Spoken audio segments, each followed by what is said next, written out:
3주만 가요? 그러게요. 참. 이렇게 서서 예배 드린다는 게 너무나 감사한 일 아닌가. 아플 때마다 느낍니다, 실은. 아프니까 그런 건 있는 것 같아요. 생각이 단순해집니다. 뭐 부귀영화 뭐 이런 건 없고 그냥 건강하게 살다가 하나님 앞에 가는 게 제일 좋은 거구나, 그런 생각을 좀 하게 됐습니다. 그러면서도 한편으로는 내가 목사다 보니까 말씀을 뭐를 전해야 되나, 또 아픈 와중에도 그 생각이 떠나질 않더군요. 그런 와중에 오늘 말씀을 보면서 그런 생각이 들었습니다. 성서가 가지고 있는 목적이 무엇일까? 여러 가지 있지 않습니까? 어떤 사람이 어떻게 읽느냐에 따라서 다를 수가 있는데, 저는 성서가 일관되게 우리한테 전해주는 메시지는 해방과 자유다. 저는 그런 생각이 듭니다. 창세기부터 요한계시록까지 쭉 읽으면서 일관되게 성서가 말하고자 하는 것은 우리가 참 자유를 느끼며 살아갈 수 있도록, 그게 바로 성서가 우리한테 전해주는 가장 근본적인 목적이 아닐까.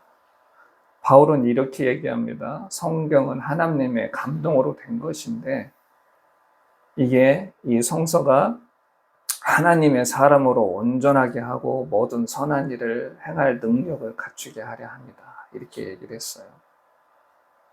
물론 중요합니다.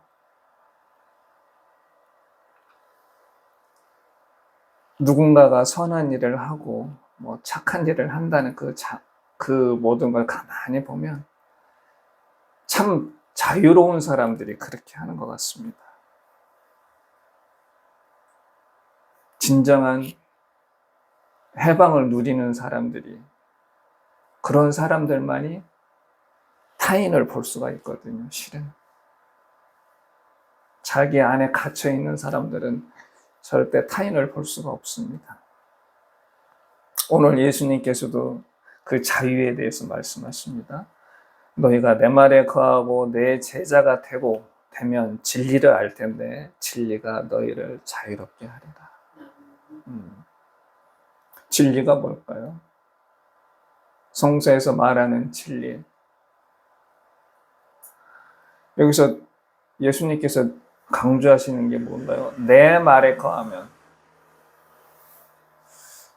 그리고 참으로 내 제자가 되고, 그게 바로 진리를 알 수 있는 길이다, 이렇게 말씀하시거든요. 진리란 무엇일까? 성경에서 말하는 진리는, 그거는 하나님을 제대로 알고 하나님께 순종하는 것, 이게 바로 진리이고 그게 너희를 자유롭게 할 것이다. 출애굽기 상황을 한번 잘 생각을 해보십시오. 400년 동안 이집트에서 생활하면서 전반기는 좋았는데 후반기로 갈수록 요셉을 모르는 사람들이 임금이 되고 새로운 왕조가 들어선 거죠. 그러면서 노예로 전락을 했는데, 거기서 주님께서 꺼내서 가나안 땅으로 인도하시지 않습니까? 그게 이유가 뭘까요? 거기서 너희들이 참 하나님이 누군 줄 알고 참 하나님을 섬겨라. 그게 바로 너희들이 살 길이다. 이걸 이스라엘 사람들한테 알려주기 위해서, 그리고 자신이 하신 언약을 지키기 위해서. 근데 쭉 그들의 삶을 보면 하나님이 누구신지도 제대로 모르고 하나님의 뜻에 순종한다는 것이 무엇인지도 제대로 모르는 삶을 쭉 삽니다. 비단 이스라엘 사람뿐만이겠습니까? 저희도 마찬가지죠. 머리로는 아는데, 그렇죠? 하나님이 어떤 분이시고 하나님의 뜻에 순종한다는 게 무엇인지를 알지만 우리는 자꾸 그 길을 거부합니다. 왜 그럴까요? 첫째는 인간이 가지고 있는 두려움.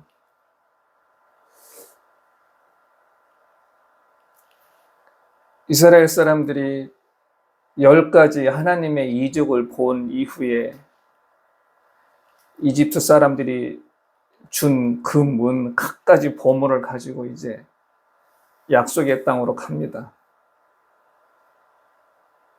근데 갑자기 파라오가 이집트 임금이 안 되겠다. 저들을 살려서 보내면 안 되겠다. 마음이 바뀌어서 군대를 끌고 쫓아옵니다. 이집트 군대는 당시 우리가 근동 지역이라고 말하는 팔레스타인과 그 근방에서는 가장 제일 강한 제국인데 그 군대가 뒤에서 쫓아옵니다. 앞에는 뭐가 가로막고 있습니까? 홍해가 가로막고 있죠. 막 두려움에 떱니다. 그동안 겪었던 자신들의 하나님의 경험은 이미 모래속에서 다 사라졌어요. 오로지 그들 마음속에 사로잡은 건 두려움이었습니다. 두려움. 두려움의 원인이 뭘까요? 왜 우리는 두려워할까? 도대체 뭐 때문에 우리는 두려워할까? 지금 이스라엘 뒤에 쫓아오는 애굽 군대처럼 그리고 자신들의 앞길을 가로막고 있는 홍해와 같이 애굽 군대 앞에 바다를 가로막혀 있는 홍해, 두려움의 원인은 내가 통제할 수 없기 때문에, 내가 컨트롤할 수 없기 때문에 두려운 겁니다.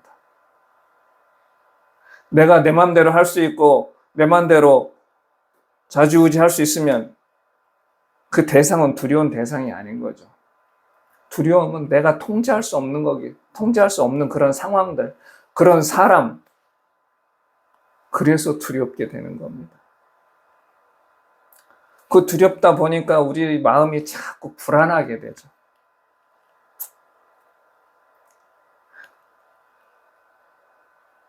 요즘은 가장 핫 이슈가 그런 거라고 하더라고요.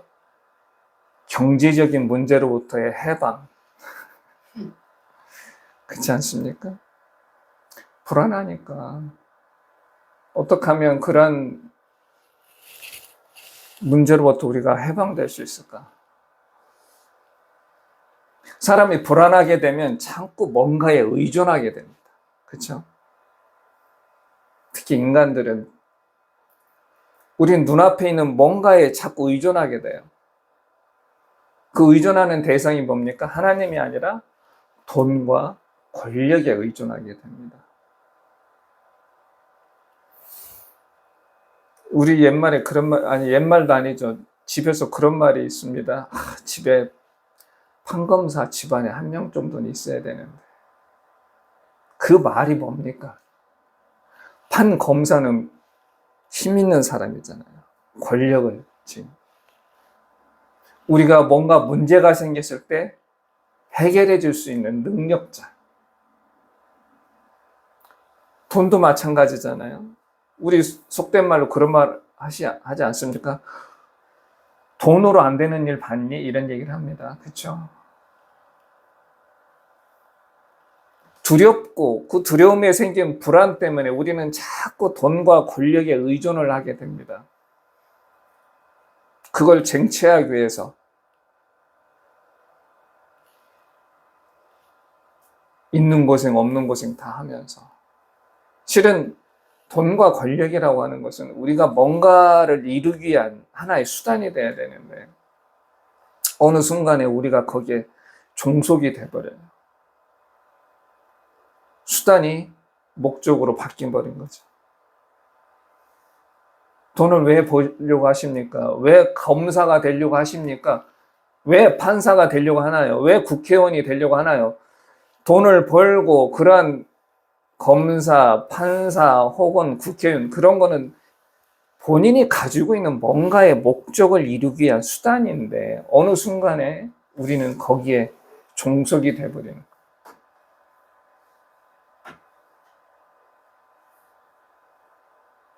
이게 있으면 우리가 두려움이 사라질 줄 알았는데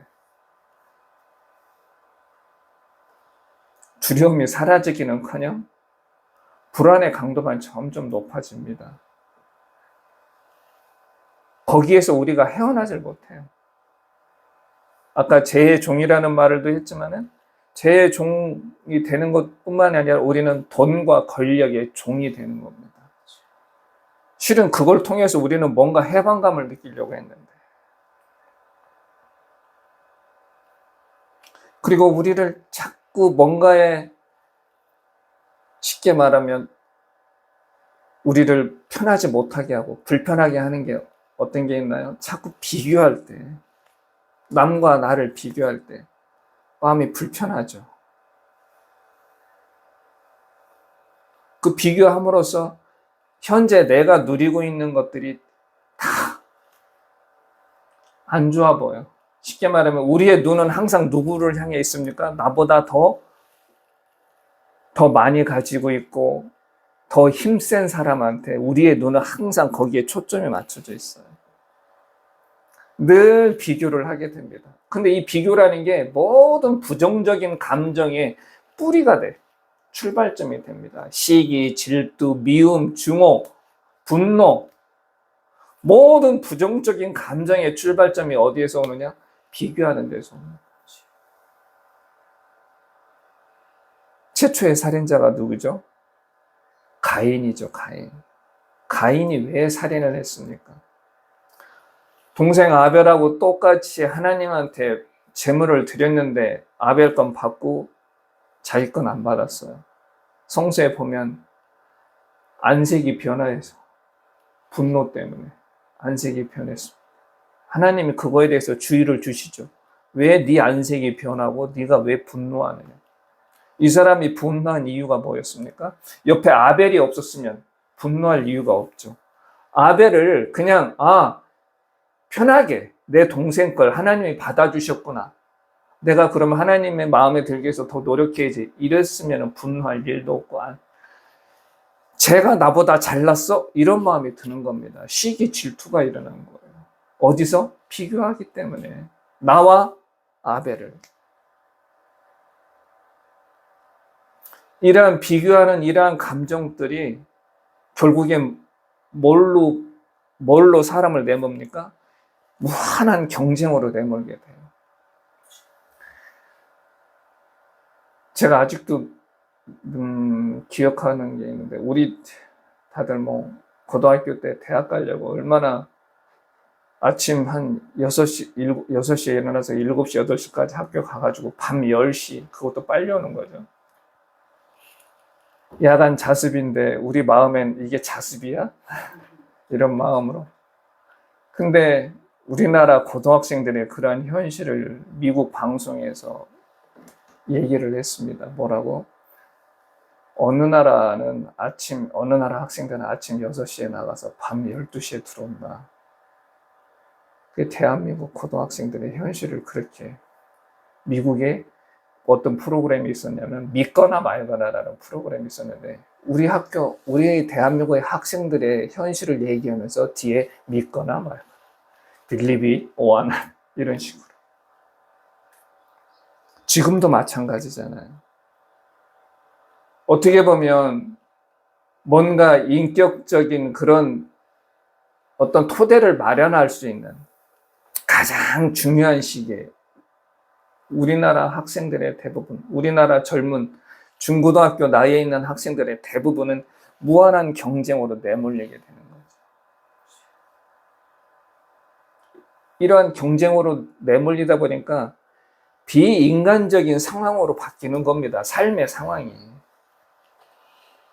주위에 있는 모든 사람들이 함께 나누면서 협력하면서 살아가야 될 존재가 아니라 그저 경쟁 상대, 내가 이겨야 될 대상밖에 되는 게 없어요. 그런 데서 어떻게 공동체 정신이 발휘가 되겠습니까? 그러니 세월호 참사가 일어나고 이태원 참사가 일어나는데 그런 걸 조롱하는 사람들이 생기는 겁니다. 공동체 의식이 전혀 없어요. 그 아픔이 나의 아픔으로 전혀 다가오지가 않는 거예요.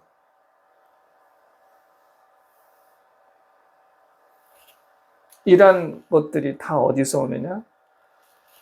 자유롭지 않잖아요. 내 마음이, 내 삶이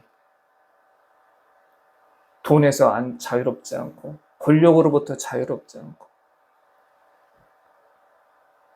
그래서 우리가 뭔가 내 삶이 어떤 삶의 방향이 바뀌려면, 그래서 어떻게 해야 되나요? 인간에 대한 이해가 필요한 거예요.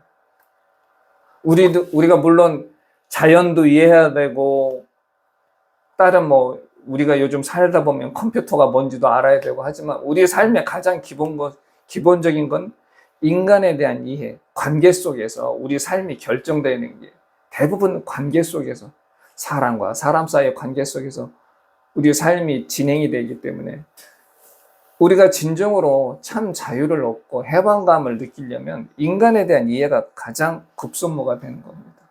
그 중에서도 누구에 대한 이해? 자신에 대한 이해.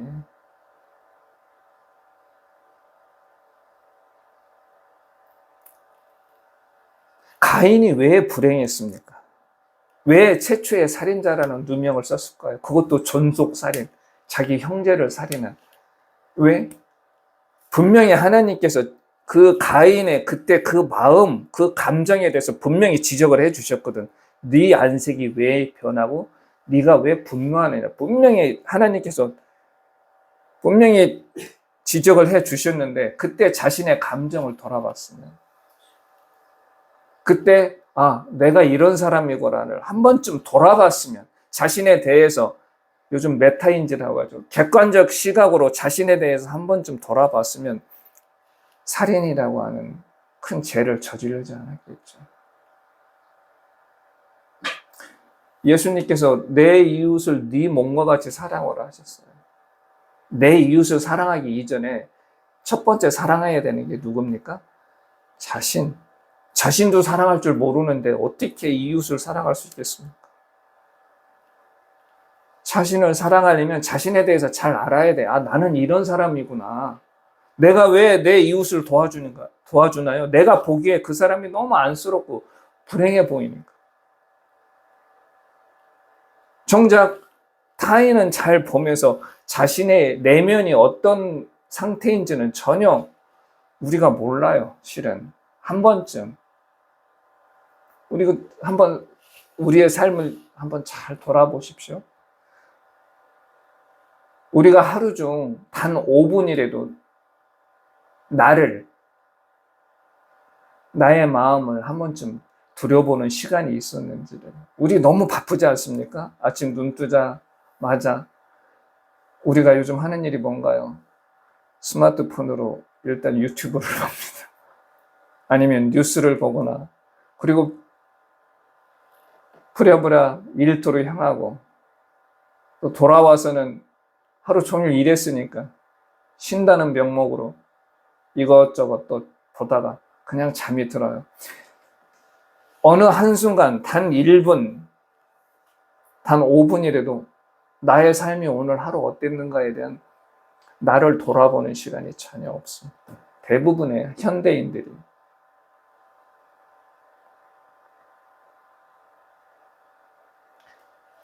가인의 얘기가 아닌 거예요. 오늘을 사는 우리한테도 동일하게 적용이 되는 얘기입니다. 자신을 돌아볼 수 있는, 자신을 이해하고자 하는 그 시간이 없어요.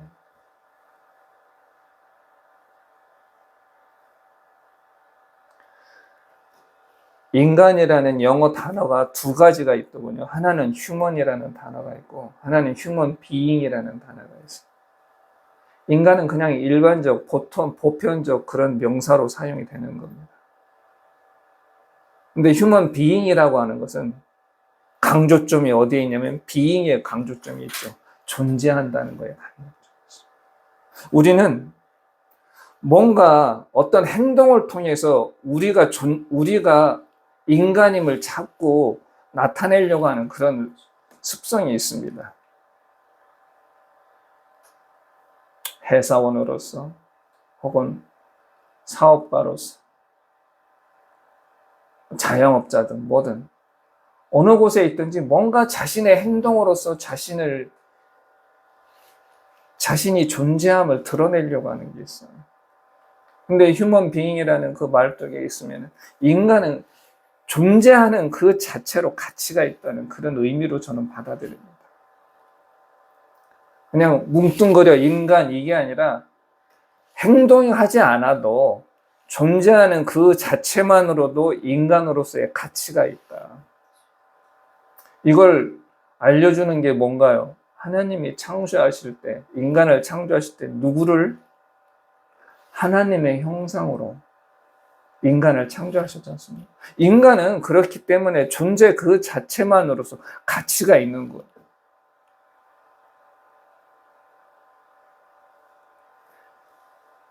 예수님이 누군지 아무도 모르는데 예수님의 얼굴이라고 그려놓은 예전에 그림들이 많이 있었죠. 근데 그거 놓고선 한번 밟아봐라 그러면 밟습니까? 그림 쪼가리인데 그게 진짜 예수님인지도 모르는데, 아니 그 그림 쪼가리 그거 하나도 그렇게 우리가 가치 있게 생각하는데 하물며 하나님의 형상을 닮은 존재, 우리 인간은 얼마나 귀중한 존재인지.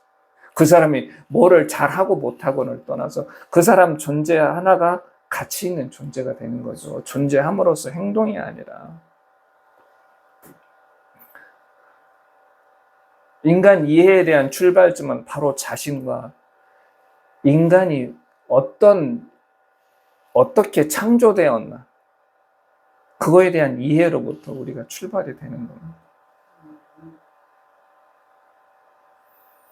사람은 항상 우위를 향하는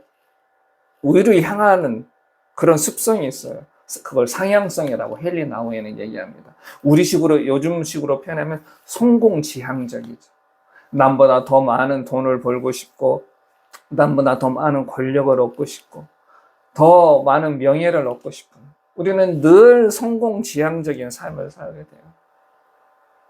그래서 예수님이 마귀한테 시험을 받을 때 가장 강력한 시험이 뭐였습니까? 권력. 세 번째 시험이 그거였잖아요. 마귀가 높은 산에 올라가서, 그게 에베레스트인지 뭔지 모르겠지만 세상을 다 보여주면서 이게 다 내 건데 네가 만일 나한테 경배하면 이걸 너한테 주겠다. 경배한다는 게 뭐예요? 주인으로 섬긴다는 거예요. 가장 달콤한 권력을 주겠다.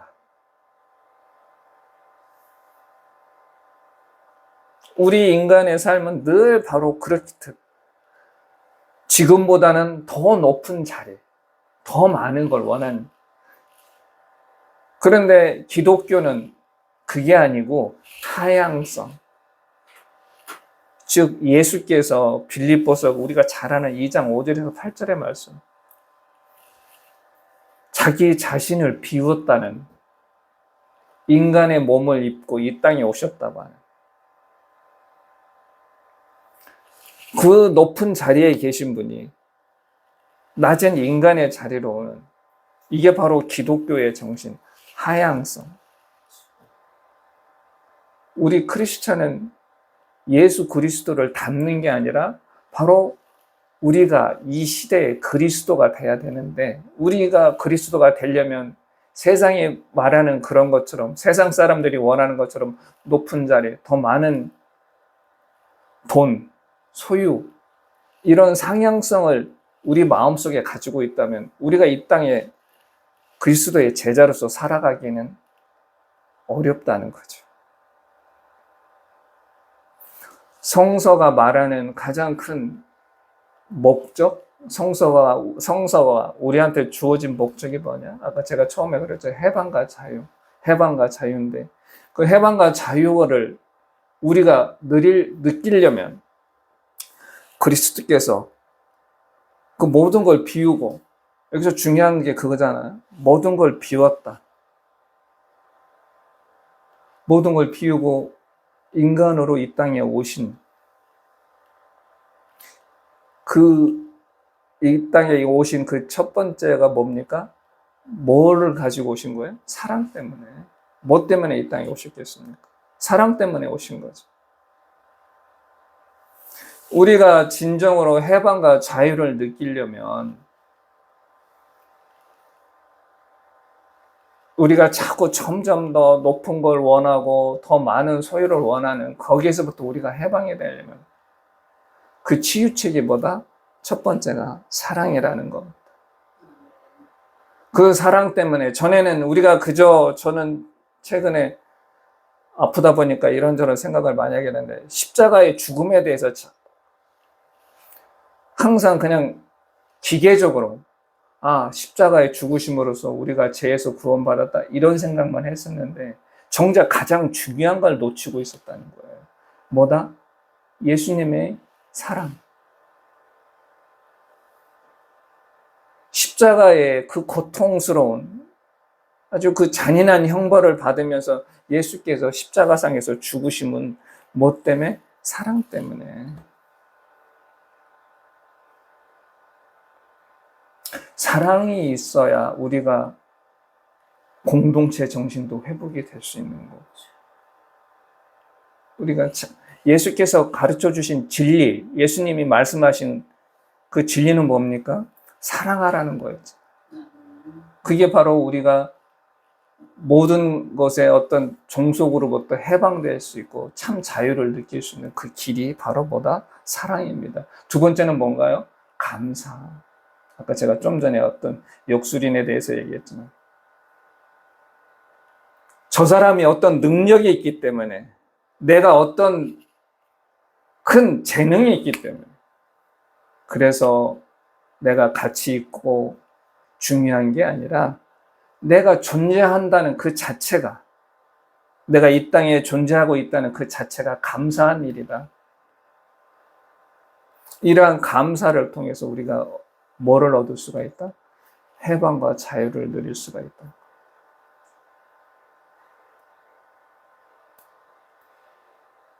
우리 많이 계획을 세우잖아요. 돈이 이만큼 생기면 어떻게 하겠다. 내가 또 이러이러한 자리에 올라가면 내가 어떻게 하겠다. 다 좋습니다. 제가 그러한 것들에 대해서 폄하하는 게 아니라 어느 순간에 내가 그거에 종속이 되는 수가 있다.